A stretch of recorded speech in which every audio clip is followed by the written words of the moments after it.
Clear prop. Star 73, Yankee number 2, following twin traffic, 3 mile final, clear subject, 1 Charlie Bravo, exit in runway 25, going 4 mile final. This is Behind the Prop with United Flight Systems owner and licensed pilot Bobby Doss and his co-host, Major Airline Captain and designated pilot examiner Wally Mulhern. Now let's go Behind the Prop.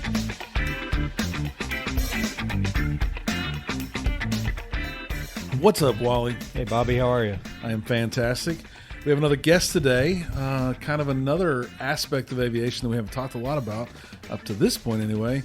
And we have with us today Dustin Newell from TexasStickandRudder.com, Wally's Airport, fellow aviator from there. Dustin, thanks for joining the show today. Oh, well, thank you for having me. The interesting part about Dustin is he's also an air traffic controller, and we'll get to that as part 2 of this episode, or the second half of this episode.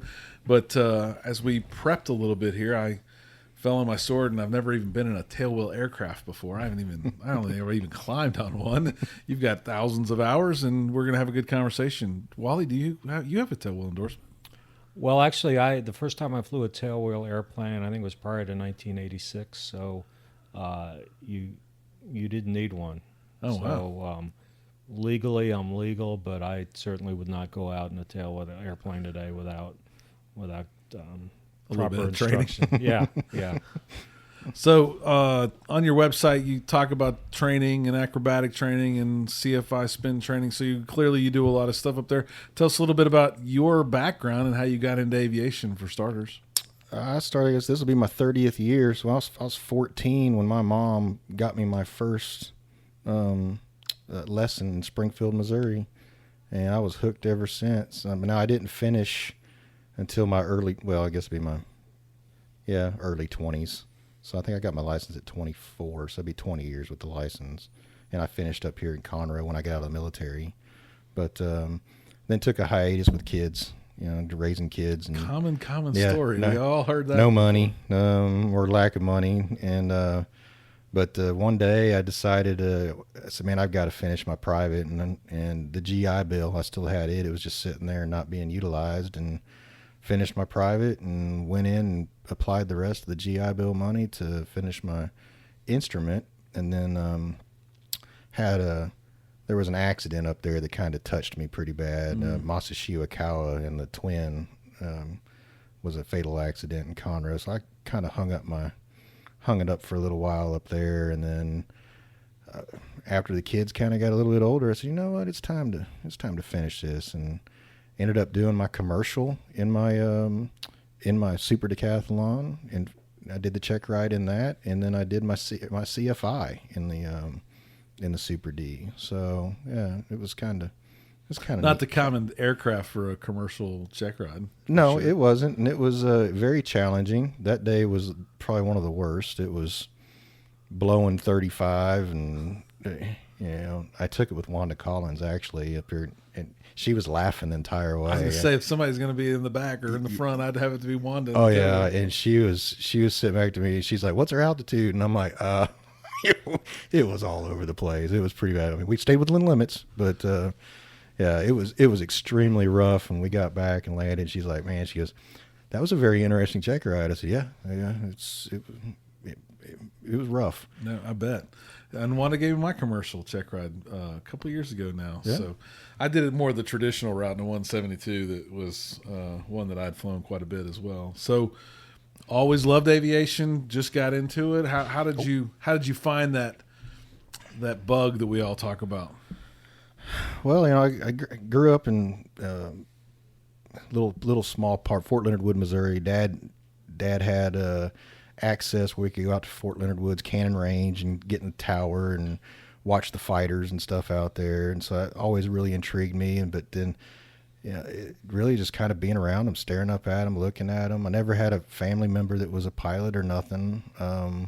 It was just something I always wanted to do. I actually went into the military at 17, going on 18.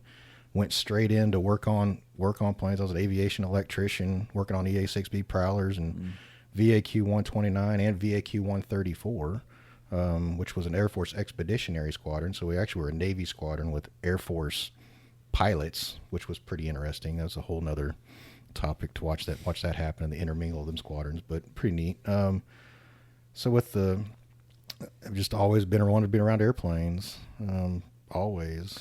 Yeah, I grew up probably from where we're sitting. I probably grew up less than 5 miles from here, in a little subdivision, just short of the railroad tracks over there. And I always saw these little planes, and I would have loved to have, I think it was me looking up going, how do you do that? Like, who's able to do that? And really, it's not that difficult. It does take a little bit of money, but it's not impossible, even if you don't have money, right? So you can find scholarships and do things, but I think we all somehow, some way have that same historical bug that we had. And I didn't start flying until I was 43. So my wife was always the you're not going kind of wife. And right. One day I broke her down, or she had a soft spot. I think she probably let me go. I probably didn't convince her, but I've had a lot of newer students come up to me and ask me the same thing. I want to fly. I want to get started. I'm like, all right, well, start your ground school. Do your ground school. Get your ground school out of the way. I was talking about Brian earlier, one of my first private students, and he was lucky enough. His dad bought him an airplane, and it was a nice Cherokee 235. And I knew the airplane. I knew the guy wanted to sell it, and his dad's like, well, I'll buy the airplane if you teach him. And I'm like, oh boy, that was not what I wanted to really do at the time, but I said, all right, I'll make you the promise, Brian. I said, I'll teach you. You go pass your written. He turns around and looks at me and he goes, I already did. I go, what? He goes, yeah, I already did. I go, have you ever taken a lesson before? He goes, nope. I go, well, okay, let's go fly. there you go. So and I think that's kind of the biggest hurdle is getting that groundwork done. That's where you see a lot of struggling with. And once the flying seems easy. Yeah, and Wally and I talk about quite a bit. We are big believers that you can do all that groundwork, but you don't always have to take your written first, right? There is a practicality that once you do put your rear end in that seat the first time, you're going to learn something you couldn't just learn from a book, right? And I still hear it around here all the time. Somebody be talking up front, and my office is real close, and I say, I'm going to take that written before I solo, and I'm like, you know what you're going to learn after you solo? Like, there's so much cross country and weight and balance and nighttime flying. Why would you go take a test on all that before you experience it if you don't have to? So that's true. An interesting look at how someone got their start in aviation for sure. As we've been talking, you've rattled off more planes than I even know what they are. I don't even know half the numbers. I was over here on my laptop trying to key them all in, and I couldn't even figure out what all of them were from your acronyms you were sharing. But you've clearly owned more than one aircraft. How many aircraft have you owned? Well, I get teased a lot at the airport. Like, all right, how many? What's the new airplane for this month, Dustin? And it has been quite a few. He's getting a little red face now. So y'all can't see it. Yeah. But he's getting a little red on the face there. I think the last count was, 17 in the last 5 or 6 years. And before we started recording, he said, I've got 4 and I want to get down to 2. And I said, Dustin, a lot of people would be really jealous of having 4 aircraft. Not too many people want to go from 4 to 2. They probably want to go 2 to 4. But yes, as someone who owns more than 4, I get the burden and the struggle with that too. It does. And because I do a lot of the maintenance myself on it. I say a lot of the owner assist maintenance and that they trust me with. I'm working on my A&P also, so it helps me finish my A&P out. Good. But yeah, it does become very tiresome when you're trying to instruct, trying to fly them all at the same time. It's a handful. And I don't know if you know the number, but out of the 17, how many were tailwheel versus traditional tricycle? Let's see, 190. The 195. We'll start with the Super Decathlon, the 195, the Pitts, the J3. Everybody on everybody listening is just crying right now. Going, Christian, you own that much? Super Eagle, and now the Super Cub. I got a Super Chipmunk coming that was Howard Davenport's old plane. Oh wow! So yeah, he's kind of gonna be a surprise. Wow! It's Howard's old plane that he flew in Roots of Africa. If you ever watch him do the inverted ribbon cut, He just posted on Facebook. It was the anniversary of that thing. That is his old plane. Does he know Does he know you have it coming? He does. I called him actually the night that the trade was kind of going down, and the gentleman called me, and I won't mention the gentleman's name, but he's pretty famous. I say famous, well known, and he calls me and we talk, and he's like, you want to trade for your BT? I said, yeah, what do you got? And he mentions the Super Chipmunk, and mentions a Globe Swift, which I've always loved Globe Swifts too. And I said, yeah, let's do it. So we get to do it. And he sends me the N number off of the plane, and he mentioned Roots of Africa. Well, I've known Howard a long time too, and I went, man, that seems familiar. What are the chances? So I'm Googling everything, and it pops up, and there's Howard's YouTube, video, and I went, holy cow, there's Howard. And I immediately call Howard up and say, you're not going to believe this. He's like, what? I said, I found your old Super Chipmunk. He goes, it's here? I said, it's in the States. And Wow. I said, I think the deal's not done. I said, but I think it's going to be done. He's like, you're kidding me. I said, no. He goes, will you make me one promise? When you get it back here, then I'm the first one that gets to ride with you. I said, under one condition, you teach me your old aerobatic routine. So he's like, deal. So we were trying to work out some logistics to where they were going to bring both planes to me. I made the offer, hey, I know the weather in Denver stinks all the time, and especially this time of year, trying to get from Denver to Houston in 2 different airplanes. We're going to try to meet. We've been trying to meet for the last 3 weeks, about halfway Amarillo area or something. And then I've offered to Howard, hey, you want to go with me, and you can fly it back with me. I'll sit in the front or whatever. It doesn't matter. But we just got to get our whole things figured out. And Yeah, that's got to be cool. Yeah. So more than half tailwheel. it's been half, yeah. And that's kind of what I'll probably stick with from now on. I'm trying to get back down to my just the twin Comanche and my Super Cub. That's because the Super Cub actually makes sense teaching wise. Right. It's easier to teach soft field, short field, more bush style kind of flying. So I've heard all the same, I don't want to call them rumors, but statements about tailwheel people, right? If you learn how to fly a tailwheel, you'll be a much better pilot because you understand. And same thing with gliders, right? If you fly a glider, you're a better pilot. There's stigmas about, I guess, the aircraft. You'll know really what a rudder's for if you learn how to fly a tailwheel aircraft. What are pilots that don't have tailwheel experience not thinking that they should be thinking about the tailwheel endorsement and getting in it to fly it? Well, mainly it's the use of their feet. I can actually tell if I got a student that's come to me has had really good primary instruction in a typical aircraft that's been taught how to use his feet, because they'll get in and they naturally do it. And the ones that haven't, well, the first lesson we'll go out and do, I was like, all right, you sit still, you put your feet flat on the ground or flat on the deck. I got the plane, and I just slam the rudders back and forth. Or we'll go hard left and using their body. All of a sudden they're sliding way hard to the right, or now they're sliding way hard to the left. And as they're sliding, they're like, wow, man, that's a lot. I go, yeah, it is a lot. I said, but your body's your turn coordinator. Just use that. Once you're centered up, then you're not sliding no more. You're not going to slip into a turn. You're not going to skid into a turn. So it makes you kind of body feel more of especially in a Cub, your center line's right on the center of gravity on the airplane, so you can feel much. And if you're in the back seat, it's even worse. Sure, because you're fulcrum, bigger distance, bigger slide, farther, bigger slip. Right. So, it really makes them use their feet more. We got a guy there that just finished his IFR at Cleveland. He did a couple lessons with me in the Super Cub, and he comes back out. And he's like, Dustin, man, you taught me how to really use my feet, especially for crosswinds and proper deflections. And he's like, man, he goes, I've just become a better pilot with it. I go, well, that's the goal is you actually feel it. You see what the airplane needs and use it that way. Show what adverse yaw is when you get feet flat on the floor and you're yanking the stick hard left and watching the nose rise back up through the horizon and then cut back down and then what your feet are there to counter it.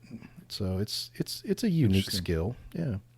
And so I don't know what the number is, but I'm sure you have some idea. When people call you and say, how long is it going to take me? That's the first question. Dustin, can I get done in 4 hours or what? How much is it going to cost me? Obviously all rates of having to go up because of insurance purposes. I mean, insurance has become, we just renewed the insurance on the Super Cub, and Luckily, I got it to kind of stay the same, but still, it's just extremely high just for dual instruction. I mean, on a whole value that's not as high as what it really should be. But so we've had to go up on our prices a little bit. But I usually tell them, look, budget for 10 hours. Most of my guys, most of the students are anywhere from 2 hours to 6, and everybody's different. And I tailor the instruction to the individual. I start off with wheel landings first. You know, that's kind of everyone's like, oh, why you do that? You know, that's not the old school way. Everyone's 3-point, go to the wheel landings. I teach wheel landings first. Because I think it's more of a natural way of sighting down the runway.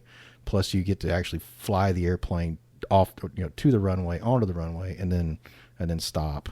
So you get to see the full transition of how the airplane operates. So yeah, everyone's different.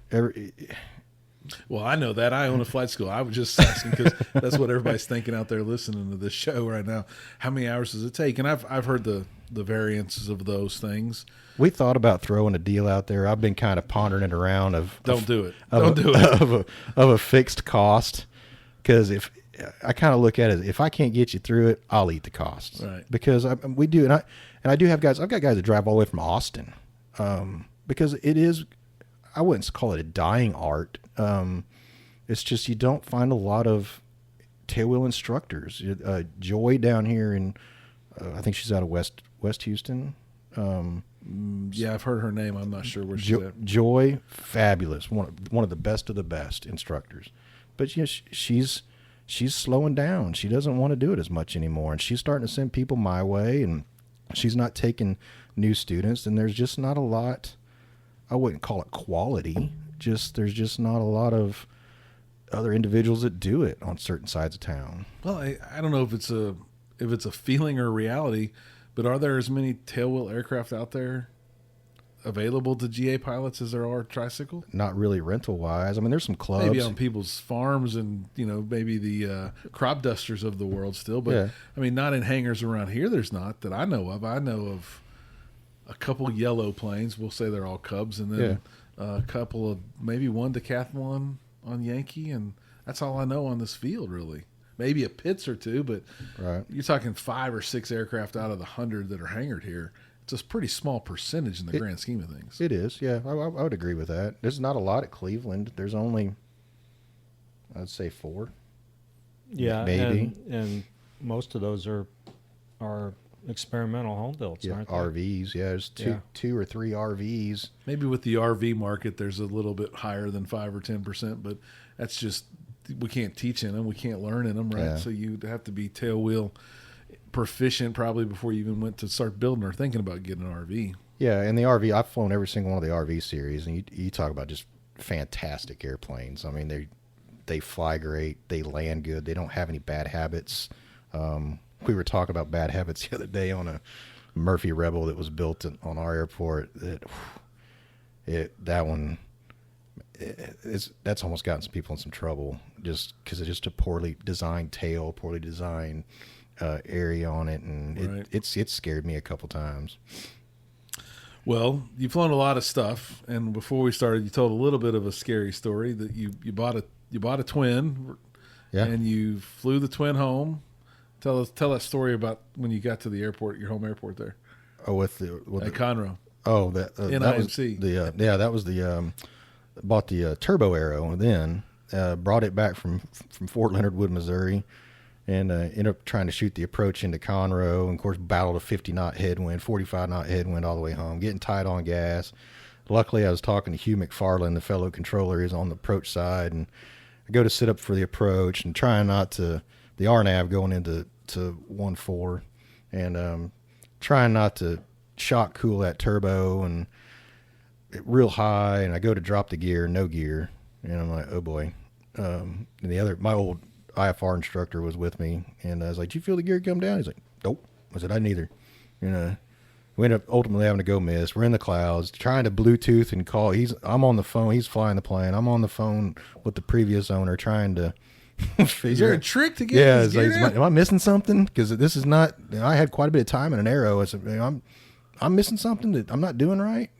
And he's like, no. And of course, we had the lights on, and lo and behold, the old Piper way, you turn them lights on, it really dims those gear lights. Gets everybody. Yeah, it does get everybody. So that was one part of the problem. But the gear had never come down. So ultimately, we ended up, emergency extending the gear, and it came down. But here you are, still a brand new airplane. Are they all the way down? Because the lights are still really dim, and I'm swapping bulbs out. And I think we ought to make it a lesson where everybody has to swap bulbs out, check the dimmer switch, and sign off that they know that they'll have to do that again in the future, because they always still get people.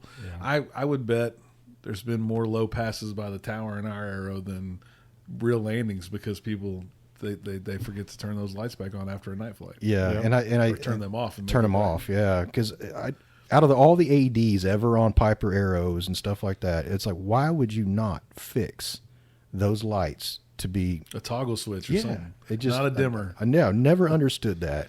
Because don't do that, because now it's going to cost me money to get mine to not be dimmed anymore. Right. There's probably a fix, but hopefully they won't enforce it anytime soon. Yeah. Then my second one, what you talk about with the multi, that just got that twin Comanche and been working on my multi. My first solo in it, I go out. I hadn't had a lick of problems with this airplane, flying with other instructors, and I'm over the top of Lake Livingston watching the water bomber. I guess they're here in town. I watched them a few weeks ago. Yeah, that's pretty cool. It was very cool. So I'm up there just circling them. I was at 3,000 feet, just goofing off and just watching them. He'd pick up water and he'd drop it again, pick up water, drop again. It's like, oh, this is neat. We don't see that very often. And I'm like, I'll just shoot the approach in, because I'd gotten that GPS this plane had set for 13 years. And I could not believe everything turned on, but ended up taking it had a 430 WAS in it, and got it all fixed back up to see if it would actually finally pick up the glide slope for the RNAV into Cleveland, and it did. And I'm sidestepping off to go and join 3-4 to land, and I go put the gear down on that twin, nothing. And I went, oh, you're kidding me. Try it again, nothing. Try it again, nothing. I'm like, nah, man, this is like a simple gear system too. So I go around, I'm loitering over Tarkington, and I was like, I was taught by Tom Street how to do it, and he's like, whatever you do when you pick up the middle of this thing, don't throw it in the back seat, because the instructions are on the on the actual door of the for how to emergency extend it. And anyway, it came down right then and there, and sure enough, it had broken wire on it when we jacked it up, and but. Well, I haven't had that happen yet, and I hope it doesn't happen, but I'm knocking on wood right now if you can't hear it on the podcast. Right. But, yeah, I aspire to solo my own twin. I'm rated, but I'm not proficient enough, so one day I'll solo, and if that's the first time my gear don't come down, I'm calling you, Dustin, saying it's your fault. Well, that's what I bought this twin Comanche. I've always loved twin Comanches. They've been one of my favorite airplanes, and I hate seeing airplanes set, and this one had been setting for 12 years. I ended up buying it, got a pretty good deal on it, ferried it up into Cleveland, and just started to redo it. Actually, I painted it myself. I sanded it all down, and we put it in a paint hanger, and we fixed all the corrosion issues and painted it and fixed it back up, and it has been a fantastic little airplane from now on. I mean, Ride engine's high time, but I bought another engine for it just in case. But that's kind of our goal is maybe focus more on multi-training, tailored multi-training, and then and still the tail wheel, obviously, because the tail wheel is I've had to turn people away. It's gotten really busy the last, I'd say, 6 months. And we'll talk more about that. You also have a full-time job. We'll talk about that job shortly, but you don't just do this all the time. So a little bit more about tail wheel. I've heard if I fly a tail wheel, if I own a tail wheel, if I become a tail wheel pilot, I'm going to tail loop it, which doesn't sound like a lot of fun. But is it true that if you're a tail wheel pilot, you will tail loop a plane? Yeah. They sometime in your lifetime, if you really consistently fly tail wheel, it's going to do a ground loop, and And a ground loop, actually, you can do a slow ground loop and really demonstrate what it's going to happen. And I've shown a couple students that you're taxiing down the runway, you get distracted, and all of a sudden you reach over and you push too hard left rudder. You just whirl around, and it's a really slow ground loop. But fast forward it to doing 35, 40 miles an hour, then it's obviously going to be more dramatic. I've had one student ground loop me once, but because he blocked me out of the rudder, and I couldn't fix it with power or anything like that. But some variable is going to happen. A spring's going to break. Stuff breaks. Tail wheel's going to fall off or something like that. It's just a quartering tailwind that will catch you off guard. I got a story about a Pitts S2 that I was flying with Taylor Meyer once, and it about got away from me. And we sit there, and I'll tell the story eventually one day, but it caught my attention. It about came messy pretty quick. So it's gonna happen. It's inevitable. And then I think I don't understand it, but what other challenges would there be with tail wheel flying that a fixed tricycle pilot doesn't understand? If any. Well, I think once you get back, once you get in the airplane and get comfortable, like my very first lesson with every student, especially fresh, I will stick them in the Cub. We'll go out and do basic maneuvers, sit them into some slow flight, show them how docile a stall is in a Cub. It won't break. It just floats. It's like a falling leaf. And it kind of helps them with their feet and keeping the nose straight, basically keeping a coordinated descent all the way down. We do that for a little bit, get them used to it. Then I call it the river run. I take them over to the Trinity River north of 787, and we kind of drop down in towards the river. And I liken it to driving, teaching a kid how to drive a car. You stick them on the road, they follow the road. Well, you stick them on the river, they follow the river. And the river has meandering turns, it's pretty sharp here and there, kind of docile in some spots. But I can tell what they're doing with their feet. They're using their feet and the stick to actually keep it coordinated going all the way up and down the river versus going up and saying, all right, turn left and, fly heading 090 or fly 180. We could do that all day long. It's just they're not seeing what they're really doing out in front of them. And I think the river gives them that visualization of, and they really pick it up pretty quick. And then as soon as we're done with that, we climb back up to 1,000 foot or whatever. We go higher than 1,000. Kind of the joke is you go higher than 1,000 foot in a Cub, you get a nosebleed. So, and then we do Dutch rolls. And once you kind of really start initiating them to the Dutch rolls and turns on a point, they're going to get aggravated because they're either pushing way too hard on the rudder left or way on the rudder right. But once they start really doing really small ones back and forth, they'll steepen it up and do steeper. But I call it a warm-up maneuver, and I do that in every single airplane I get in. It doesn't matter what it is, because I want to see the harmony. I want to feel how much aileron I need with rudder to keep it coordinated. You could do it in a 737. You could do it in anything really. Right. It doesn't matter. So I think when they start doing that and they start picking that up, they're ready for the pattern. So it's.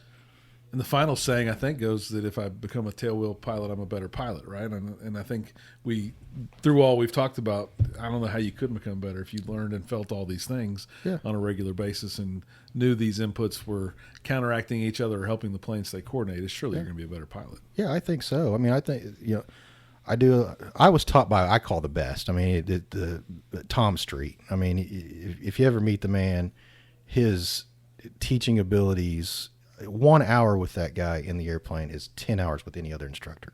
That's just what I liken it to. And when he taught me my tailwheel, he taught me to teach tailwheel. And we do everything from stuck stick maneuvers. We'll go out and he'll hold the stick. Perfectly still. I said, all right, you got a stuck stick. Get us back to the airport. Well, I do the same thing now with the students. Get us back to the airport.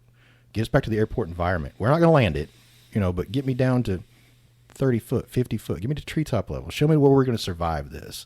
And, quizzing them on it. What are our controls? Well, I got rudder. Yeah. Well, I got power. Yeah, power. What else you got? How about trim? So now they're sitting there and actually flying the airplane, with your hands and just their hands and their feet.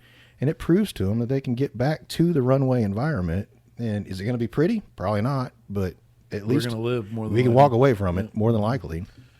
Yep. And while there's few of them, we can replace a plane. We can't replace That's right. ourselves for sure. Yep. So you don't do this full time because you got another job. Tell us a little bit about your job that you have that is full time. Yep, I'm an air traffic controller at Houston Center, New Orleans specialty. So, been there for 20 years, 21 years now, since 2001. And, So he knows the other ATC guys that have been on the show in the past, but does work a different sector. New Orleans, is it interesting to work New Orleans compared to the Houston market? Yeah, it's being outside of the IH or Tracon terminal area and dealing with New Orleans Tracon, it is kind of night and day. We have different setups, different letters of agreement, different standard operating procedures. We kind of most airplanes from us over there out of New Orleans come out on headings. There's no SIDS over there. We do have stars going into New Orleans, so it is more unique. But we do have a lot of weather, and that's kind of why we're set up that way. We work the most weather over in that whole panhandle. But at night, we're actually kind of more approach controllers too. We take over Baton Rouge approach, Lafayette approach, Mobile approach, and Gulfport approach. Which means that you're covering all the way down to the surface, right? All the way, yeah. And on IFR nights, we're busy. It's, I think one time I've counted having 8 multiple approaches going in at one time at different airports. Wow. Yeah. And normally our big night is when LSU is traveling to, say, Alabama. I mean, it's a Baton Rouge becomes few private jets coming and going. Baton Rouge becomes a nightmare. It's it's not fun. Yeah, we had one night. I was actually trained. I just switched over to that specialty, and we're sitting there, and my trainer comes in. We're working the mid together, and I guess LSU had just gotten it handed to him up in Alabama, and 12 o'clock rolls in, and we came in at 12 o'clock, and 12:05 happens. Baton Rouge hits the line and goes, "Hey, Baton Rouge low. Yeah, go ahead, Baton Rouge. Well, we're giving up the airspace. We're going home." We look at each other, and I ask him. I said, "Weren't they supposed to stay there till 2?" He goes, "Yeah." I go, "Why are they going home?" He goes, we call him back. He said, "You say you guys are going home?" He says, Yeah. We were told to go home at midnight. We were told you're staying there till 2. I said, "No."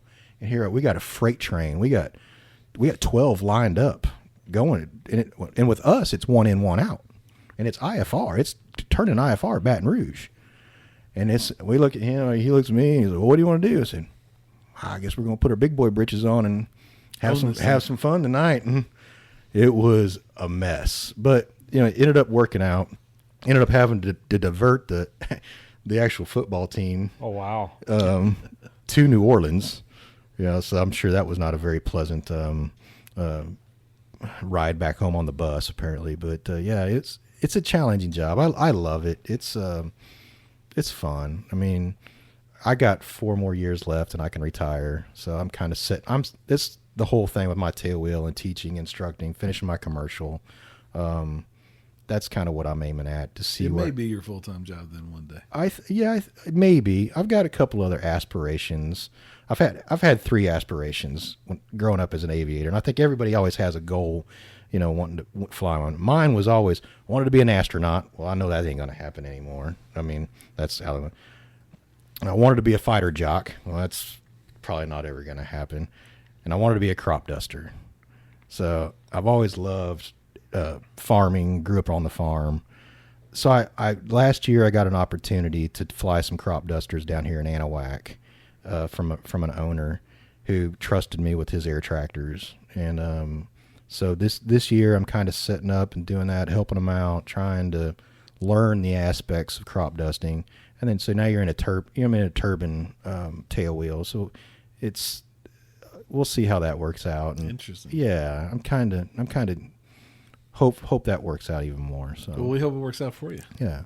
So everybody that sends us messages that thinks we may ever talk to another air traffic controller, they want to know pet peeves and recommendations. They might ask the questions differently, but they want to know what they should say and what they shouldn't say. What are some of your top pet peeves and top recommendations for our listeners? Probably a lot of everyone talks VFR flight following. So when I go to Oshkosh and we're doing one of the symposiums with the pilots in there as the controllers, we do almost every morning. We'll do once or twice a day a VFR talking, how to pick up VFR or flight following, and I usually lead the one thing off with the story, and I'll ask them, all right, we have donuts. Everybody has donuts up there and coffee, and we're all talking. I was like, all right, how many of you guys fly to Oshkosh? 3/4 of the room raise their hand. All right, how many of you got flight following? About a quarter of the hands stay up. And I was like, all right, you look, that's good. How come you didn't get flight following? Well, I don't want to bug you guys. Well, you don't bug us. Trust me. That's what we're there for. And I give them this one story. So I was working Memorial Day weekend. This has been 3 years now. Might be 4 years. Anyway, Memorial Day weekend, a TBM, which is only 8 or 9 of them left, was just north of Macomb, Mississippi, about 35 miles. And he's at 14,500 feet, VFR flight following. And we hear Houston Center, Mayday, Mayday, Mayday. I've got smoke in the cockpit. I can't see nothing but my whiskey compass. Get me to an airport. Oh, my gosh. And I look over the control. I was actually the controller in charge, the CIC. The controller on position looks up at me, and I was like, well, we got Macomb right there. Let's get him over to Macomb.